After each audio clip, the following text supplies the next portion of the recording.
All right, how's it going? What I've got in front of me are my two favorite sleeping bags. I've got the Phantom, which is kind of like the upgrade from the Ghost Whisperer sleeping bag from Mountain Hardwear. And I've got the Megalite here from Western Mountaineering. And more or less, these are the two sleeping bags that I'm familiar with and that I've been using for about the past decade. This is basically it. I didn't really try too many other quilts or anything. I mostly just used the Megalite and the Mountain Hardwear sleeping bag. I'm getting ready to sell both. I'm going to sell both of them for about $500 each on eBay. And basically the reason is because I'm kind of just at a point where I'm kind of moving on to a different kind of bag. I like the warmth that I'm getting from the Phantom. This is the Phantom 15, and I would tell you that it's got a lot of down in it. It's really lofty and really capable of keeping me warm. It's just awesome. I mean, just when I lay this on myself, it just feels thick. It just feels thick and it locks out the cold, and it's just so capable. It's just an awesome piece of kit. And then with the Megalite, what I'm finding is that from the Western Mountaineering Megalite, I'm getting something really similar. I'm getting something that performs almost just as well as the heavier sleeping bag, but with much less kit to it. You know, the Megalite is a lot lighter. I want to say it's a half a pound to a pound lighter than the Mountain Hardwear. So the Mountain Hardwear Phantom 15 is anywhere from like a pound to like, it's about 2 pounds to like 2.5 pounds. And then the Megalite is like 1.5 to 2 pounds. But the amount of down that's in here inside of the Megalite is a lot less than in the Mountain Hardwear sleeping bag. And it still keeps me warm. It's a really capable sleeping bag, just with so many fewer plumes of down in here. You know, and the concept is that the fill power of goose down is supposed to be simply just based on the age of the geese. So a goose, like a young duckling, a young goose, the farmers will come by and gather the down from the nests, and you know, they'll get 600 fill power goose down from like ducklings, from young ducks, young geese, and that's the kind of down that you get out at Walmart or Kmart or wherever, you know, in down shirts, you know, padded fleeces, etc. And then, you know, 1,000 fill down is you're gonna gather that from geese that are like elderly geese that are almost about to pass away from old age. They're gonna produce 1,000 fill down. And the concept is that as the goose gets older, the molecular structure of the down plumes that they create are more mature. So older geese produce a down plume that's more mature than a young goose.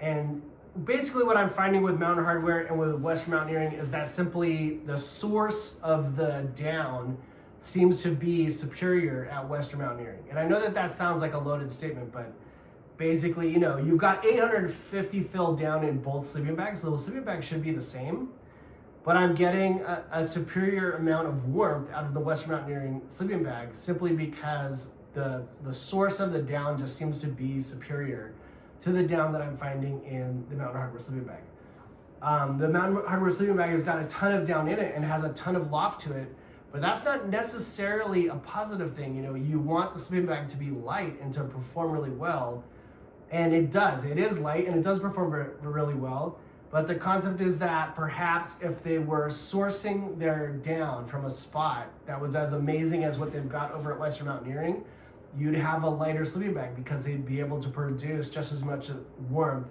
with a lighter bag. Now, the down should be the same. A goose is a goose, and a goose that's, you know, 5 years old is gonna produce 850 fill downs, yada yada. You know, it should be the same. But what I'm suggesting is that actually what you're getting from the Megalite in some ways is better. Another issue that I'm having with the Phantom is that I washed it. Now, you might be able to see in the video that the DWR is no longer on the sleeping bag, and that's one of the things that happens when you wash is the DWR comes off. But also, a sleeping bag can shrink, and it can change its geometry, and it can change its tailoring after washing it and drying it. Now, you've got to put your sleeping bag in the dryer, or it's never going to get dry. It's got a ton of down in it, and the down is all sopping wet. You've got to put it in the dryer to get it dry. And what I found is that, you know, what shrinks on backpacks when you buy awesome gear from a cottage company, or from a backcountry cottage company, or from a big box company, What shrinks isn't the nylon, it's the threading. So the nylon itself, it's not going to shrink in the dryer. What shrinks is the thread.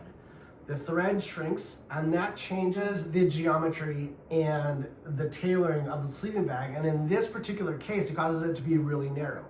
Now, this is a really long sleeping bag. It's 7 feet long. The Megalite is only 6.5 feet long, and the Phantom is 7.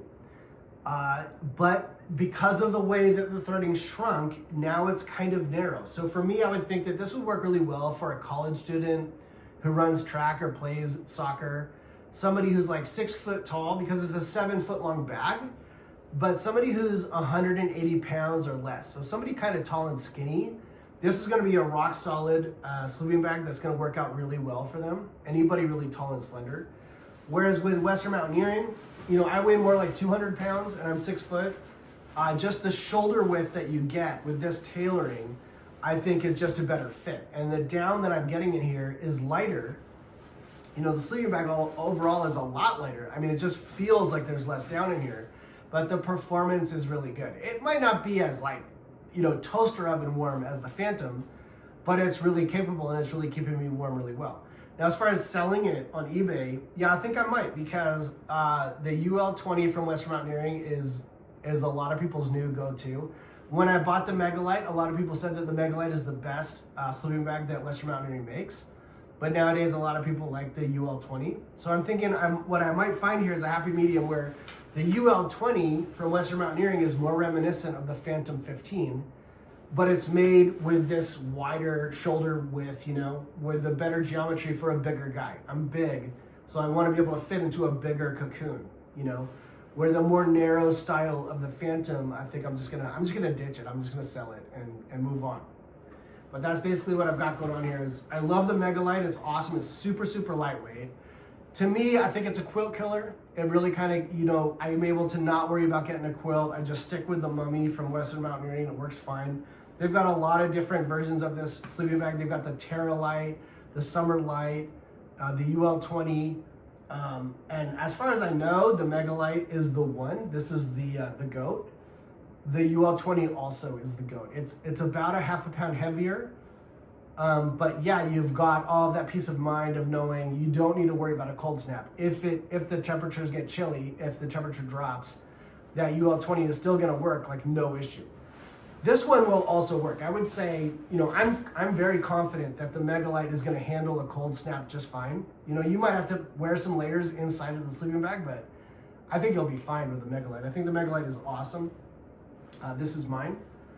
And so yeah, it's the Megalite versus the Phantom, you know, which one is the best? Yeah, I think that the temperature rating of the Phantom is what I really like. And I think I'm gonna look for that from Western Mountaineering and kind of move on to that. So 500 and 500, that's $1,000. I think it's like 700 for the UL20 from Western Mountaineering. So I'll try to give that a go and see how it goes.